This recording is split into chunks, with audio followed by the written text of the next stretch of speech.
ಪಟೇಲ್ರೆ, ನಾನು ಹೇಳೋ ಸ್ವಲ್ಪ ಕೇಳಿ. ಎಂತ ಗೊತ್ತಿಲ್ಲ, ಈ ಸಲ ಮಕ್ಕಳಿಗೆ ಅಕ್ಕಿ ಬರಲಿಲ್ಲ. ಮಕ್ಕಳಿಗೆ ಒಮ್ಮೆ ಅಕ್ಕಿ ಇಲ್ಲ, ಸ್ವಲ್ಪ ಊಟ ಮಾಡಲಿ. ಯಾಕೆ ಅನ್ಯಾಯ ಮಾಡೋದು? ಅರೆ ಇದೇನಿದು? ರೇ ಮೇಸ್ಟ್ರೆ, ನಾನು ಹೇಳ್ದಿನ ನೀವು ಕೇಳಿ, ನನಗೆ ರೇಗಿಸ್ಬೇಡಿ. ನಾನು ಅಂದ್ಕೊಂಡಂಗೆ ಎಲ್ಲ ಆಗ್ಬೇಕು. ನನಗೆ ಯಾರ ಮುಲಾಚಾರೂ ಇಲ್ಲ. ಈ ಕಡೆ ಇಷ್ಟೊತ್ತವರೆಗೂ ನಾನು ನೀವು ಹೇಳದ್ದೇ ಅಂತ ಇದ್ದದ್ದು. ಆದ್ರೆ ಇದು ಒಂದು ಸಲ ನಾನು ಹೇಳ್ದೆ ನೀವು ಕೇಳಿ. ಶಾಲೆಗೆ ಅಕ್ಕಿ ಇಲ್ಲ, ಎಂತ ಮಾಡೋಕು ಗೊತ್ತಿಲ್ಲ. ಇನ್ನೊಂದು ಸರಿ ಕಾಂಬ. ಏಯ್, ಮುಂದಿನ ಸಲ ಮತ್ತೊಂದ್ ಸಲ ಎಲ್ಲ ಇಲ್ಲ. ಬೇಕು ಅಂದ್ರೆ ನಂಗೆ ಅಕ್ಕಿ ಬೇಕೇ ಬೇಕು ಅಷ್ಟೇ.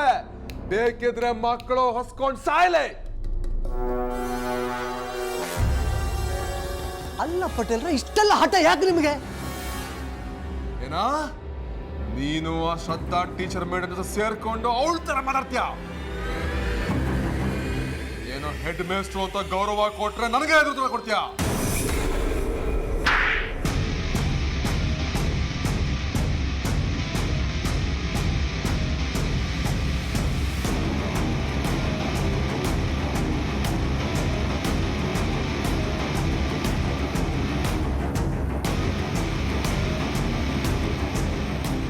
ತಮಾಷೆ ಮಾಡ್ತೀಯನೋ? ನಂಗೆ ಹೊಡಿತೀರಿ ನೀವು? ನಿಮ್ಗೆ ಒಳ್ಳೇದಕ್ಕಲ್ಲ ಇದು, ಒಳ್ಳೇದಕ್ಕಲ್ಲ. ಏನಂದೆ? ಒಳ್ಳೇದಲ್ವಾ? ನನ್ನನ್ನೇ ಹೆದರ್ಸ್ತೇನೆ ನೀನು.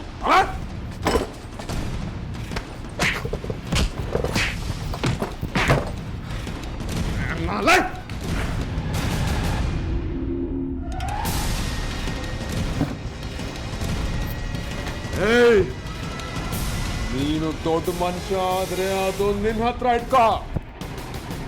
ಅರ್ಥ ಆಯ್ತಾ? ನಿಮ್ಮೊಟ್ಟಿಗೆ ಇಷ್ಟು ವರ್ಷ ಇದ್ದದಕ್ಕಲ್ದ ನೀವು ಕೊಟ್ಟು ಹುಡುಗರೆ ನಂಗಿದು ಅಲ್ದ?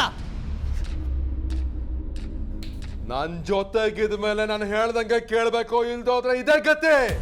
ನಿನಗಷ್ಟೇ ಅಲ್ಲ, ಎಲ್ರಿಗೂ ಅಷ್ಟೇ. ನನಗೆ ಯಾವಾಗ ಏನ್ ಬೇಕೋ ಅದ್ ಬೇಕೇ ಬೇಕು. ಹುಷಾರ್.